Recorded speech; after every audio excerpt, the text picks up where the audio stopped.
Again, folks, it's me again. This is actually the third video today. I don't know what the title of this one will be yet. I'll figure out when I get there. I'm going to share a few things about me, probably that I've shared before, or at least some of the bits I've shared before. Just to remind, I have photos of dogs and other photos I've taken coming up on the videos because of the fact you get too many people who have themselves in the video, and people then comment and they either they subscribe because they think the person's good looking or they think the person's attractive in some way, and none of that. And too many people make their recordings about them, especially on YouTube. So it's like, no. These have to stand up or fall based upon the message, not based upon whether somebody thinks I'm good looking for my age or anything like that, because I could not care less about that rubbish in any way, shape or form. So you get to see photos of places that I've lived, and my family, my dogs and the puppies that they've had, and that's me. Also, what I've probably shared about me in the past is the vision and the dream that I had. I'm not sure if I've shared about it for a long time, but with the thing that I heard recently, that lovely thing that I heard that was just a few weeks ago, there was a message there as well about the fact that my life had been tough over the past 15-20 years because I had a dream and a vision, and I was carrying a lot of the weight of that, and I was getting incredibly stressed and incredibly frustrated and emotionally heightened immensely over things that I saw, and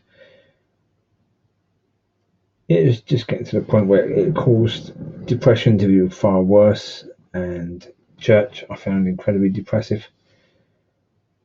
So I'll share again what that was. The event that I've been speaking about is called the Filling Station, and brilliant idea.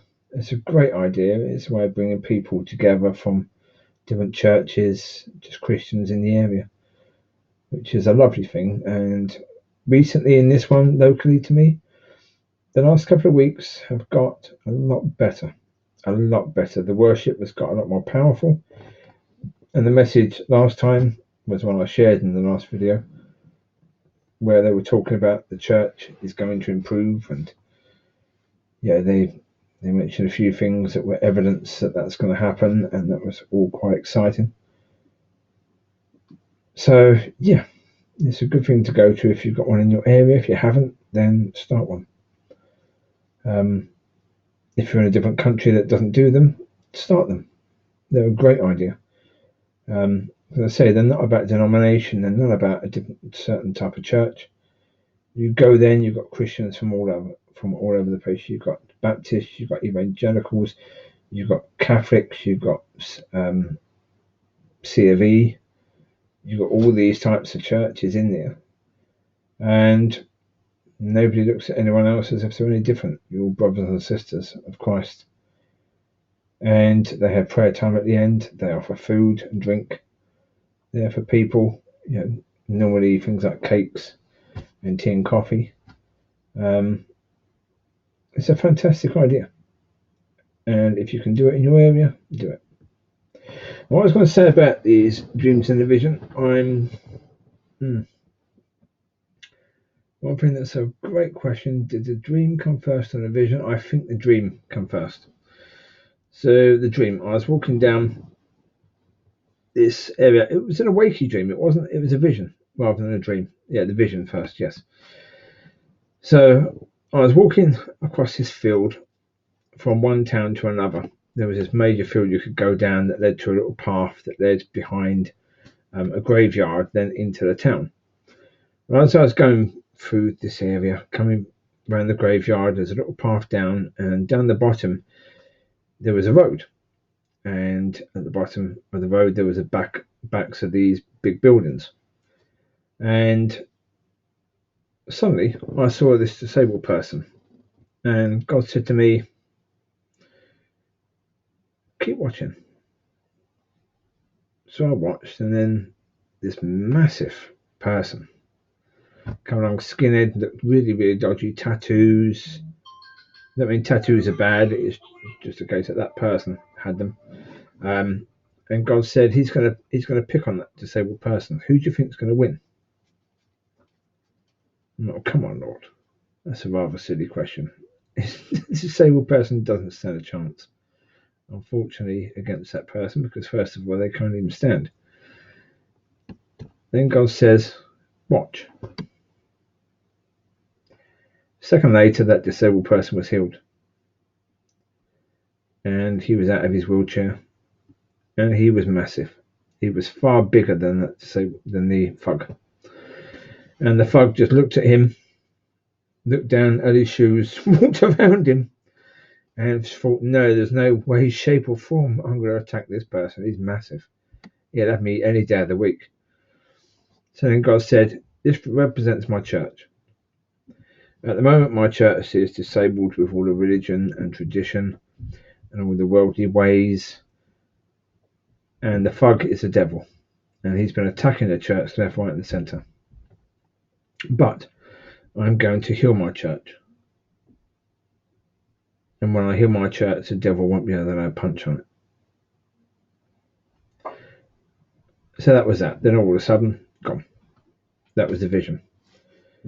And even then, tears in my eyes, because I've been in churches and I knew how absolutely awful these churches were, even as a very, very young Christian. I mean, this would have happened when I've been a Christian, I think about 5 years. Then about 3 or 4 years later, I was in a different place, and I had this dream where I walked. Sorry, I'm just going to back up 1 second. An important point. After having that vision, I started writing what I thought was a book that was going to be called Avoid the Crash. And Avoid the Crash was about the fact that we as human beings have a lot of baggage that we bring into Christianity that more than often never gets taken off. We just carry it around with us all the time. And if we don't deal with it, the devil is going to use that baggage to cause us to crash. And one of the points of the book was that you wouldn't go in an aeroplane if it hadn't been serviced, and yet when do we ever service ourselves? So I've written bits of that. I just thought I'd add that because it's a poignant point, and the fact that because of the vision, I got inspired, and I've been speaking to God about various things, and God helped me to see that point. So I was writing that. But then I had the dream. So I go through this door, and there's these metal steps going down. I see there's a massive tank of water, huge. The size of a large but fairly narrow swimming pool. Very, very long, but fairly narrow. But it's a massive tank of water. So as I get down the steps, I can see the further down, as the light is getting better down there, that there's all these creatures like dolphins and various creatures swimming around in the water. I'm not a marine expert, so sorry, I can't give you more detail. There would have been the water versions of tortoises, and but that may be the water version, I don't know. But anyway, there was all these creatures swimming around. Then when I got to the bottom, I could see just about that they were swimming towards the far end. So I thought, I better go and see what on earth is going on there. So there was like a walkway. I was on the left side of the tank, walking towards the end of it. And yeah, I could still see these creatures swimming around, and yeah, indeed, they were swimming towards the far end. I didn't know why. It was quite a distance, so I couldn't see anything yet. And the further along I got, I saw that there was a gap in the middle of the tank at the far ends, and they were swimming through there. So I thought, oh, that's interesting. I better see what's going on there. So I got further and further down, and when I was near the end, I looked at the creatures again that were going through, and I could see that they weren't actually swimming through, they're being pulled through. I could see fear in their eyes. As if they were being dragged through, like you see on some of these sci-fi programs, where you have a force field pulling you into something, like they had it in Star Wars, where the force field pulled the smaller whatever ship into the bigger ship. And this was what was happening, something similar to that. At least that's how it appeared at the time. So I thought, well, there still must be something over the other side. So I got to the other side, looked over, and there's a drop to concrete. And these creatures were falling down to their death, being pulled through this hole. And through what I now realise what someone had done, they cut down through the metal, and then a few feet over, they cut down again through the metal, then folded it over to make the hole. So it was like sabotage sort of thing. So I crawled out. I tried to push this metal back, but with the weight of all the water and the animals pouring through, I couldn't. So I was crying out, and then God said, "This represents my people that are being led away from me, but now is not your time." And then I woke up. And so, yeah, whenever I bump into Christians or I see the church where it is, I know what's happening. I know what could be happening. And obviously, I've been wanting to do things to help the church to be healed. But of course, if I'm not ready, if I'm not in a position to be used by God, if God isn't saying go, I shouldn't be going. But yeah, the temptation is to go, because of the fact that not going seems like such a bad thing. Seems such an awful thing, of the fact that you've got societies in such a hopeless situation, and the church is sitting there playing church on a Sunday. Now, to me, that's horrendous. I can't pretend just how horrendous that is. It's just absolutely terrible. But this thing recently, when the lady was talking about that, I went forward for prayer, mentioned to the people that I need to give this to God, that it had been causing me major problems. And although I gave it to God, yeah, it's still there. It is still there. I think it always will be. Yeah. I think it always will be, based upon the fact that until things get sorted, until the church gets right, then it's always going to be a situation for me that when I see these sort of things, I want to speak out. I want to sort of shake people and say, "What the heck? What the heck are you doing? Wake up." Reality is that things are really, really bad. You need to wake up, and you need to realize, because of the fact that things are really, really blinking bad. The problem is that I know for me, just yesterday, I had a situation where a few months ago, I got a letter about jury duty, And so I contacted them and said that I wouldn't be able to do it because I have a form of sleep apnea, something similar to that. Anyway, where I wake up a lot during the night, and so when I then get up, finally, I feel absolutely knackered, and I feel knackered for most of the day. And that when I get tired, if I'm doing stuff that I don't normally do, and I get tired, my brain then stops functioning very well. So my ability to speak, my ability to even hear what someone has said is massively affected by the fact I'm tired. And I get tired so very incredibly quickly. Normally on a daily basis, I get up whatever time I get up, depends upon what time I go to bed. And I go to bed later because of the fact I had to drink so much coffee in order to be able to get through the day without going for a sleep again, that I get up. I go to bed around 2 in the morning, get up around 10. Then by 11, half 11, I need to sleep because of the fact that I just don't wake up. By the time I've had a little drink, all I have in the morning is a squash. I don't have tea or coffee.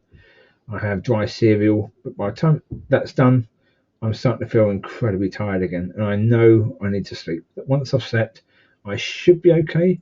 But that's because when I then get up, I then have 2 coffees. I then have tea later, a cup of tea, and then maybe another coffee later.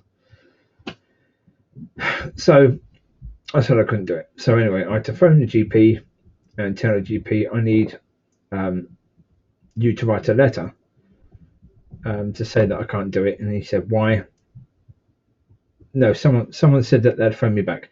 The GP then phoned me back while I was having my kip. So it woke me up. I wasn't completely awake. I couldn't then explain to him what the situation was. So I said, it's something like sleep apnea. So he wrote a letter saying, oh, he's got sleep apnea. He then told me that because of that, I've got to speak to a DVLA and explain to them that I have a medical condition called sleep apnea. I'm like, oh, great. Side point, I've only just passed my driving lessons, my driving test, because of the fact that I didn't bother. Through most of my life, I didn't bother to drive because of the fact, why? I used public transport, I walked, but then because I got the dogs, I thought I'd better actually get a car. So it took me over a year with spending probably close to £2,000 on lessons to pass my driving test. And that happened in October of last year. So October 2019. So DVLA said I've got to get a letter from my GP. I've got to do some sort of have a GP report about that. So I made the appointment, but I missed the appointment. Then yesterday I got a letter from the DVLA saying that they've revoked my license because I missed that appointment. And I went through the roof. Absolutely through the roof. I completely lost it. Because it's like, I spent all that time learning to drive to get a license. And then because I missed a doctor's appointment, they've revoked my driving license. Yeah. And it could take me years to get it back. And then someone I know, once I told him what had happened, sent me a message saying, well, this proves that God doesn't exist. Because if God did exist, he would never allow you to keep going through all this crap. And what can I say to that person? Could I argue that fact? No. So I said nothing. I couldn't argue. I couldn't say, well, actually, God's going to deal with this, because I really don't know if he's going to. I have no idea what's going to happen. I've got to make a phone call tomorrow to the DVLA and hopefully can get it sorted out fairly quickly. But it could take years to get sorted out. Ugh. But that's why I know that I'm not that close to it, because I can still react very, very badly to these sort of situations, which I shouldn't do. I should be able to react better. And in the end today, I realise that what I just need to do is to just say what will happen will happen. Me getting annoyed, me thinking about cursing the people that have done this or are responsible, is not going to help the situation. Me getting angry and being vindictive is not going to help. Because it really, really isn't going to help in any way, shape, or form. But anyway, there you go. That's explained a few things about me and why I talk about what I talk about and why I have the passions that I have and why I get emotional about things like that. So there you go. Hopefully that helps in some way. It certainly is a case where none of us are perfect. We all do things we shouldn't do, but that's where repentance comes in. Another point that I would also say to people is don't ever judge people. Yeah, because we don't understand really what that person's gone through or why the people do or say the things they do. So don't judge them. It's not easy. It's not easy. It's very easy to pass judgment upon people. It's very easy, yeah, to react in anger. Really easy to do that, I know. But please don't. And if you do, repent. Go and apologise to the people straight away. Yeah, it's not the way we should be doing things. We need to ask God to help us to deal with situations far better. And in time, He will. In time, that will happen.